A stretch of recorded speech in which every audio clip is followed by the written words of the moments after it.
sa pana ng Sierra Madre. Sa bayan ng Gabaldon, Nueva Ecija, may isang ilog na tahimik na dinarayo ng mga gustong makalayo sa ingay ng lungsod. Ito ang Dupinga River. Pagdating mo pa lang, sasalubong agad ang malinaw at malamig na tubig. Diretso mula sa kabundukan. Walang resort, walang malalaking gusali. Kalikasan lang ang nandito. Sa paligid makikita mo ang malalaking bato na hinubog ng panahon at agos ng tubig. Parang natural na upuan sa gitna ng ilog.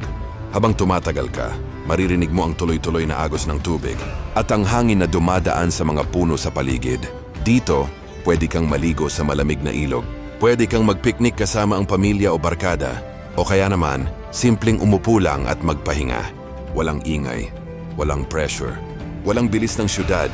Habang nakaupo ka sa gilid ng bato, mapapansin mo kung gaano kasimple pero kaganda ang lugar. Mga taong nag-e-enjoy sa tubig, mga batang naglalaro, at mga bisitang tahimik lang, ninanamnam ang sandali. Ang Dupinga River ay hindi lang basta pasyalan. Isa itong paalala na hindi mo kailangan ng mamahaling lugar para maramdaman ang tunay na pahinga. Minsan sapat na ang malamig na tubig, malinis na hangin, at katahimikan ng kalikasan. At sa lugar na ito, lahat ng yon, sabay-sabay mong mararamdaman.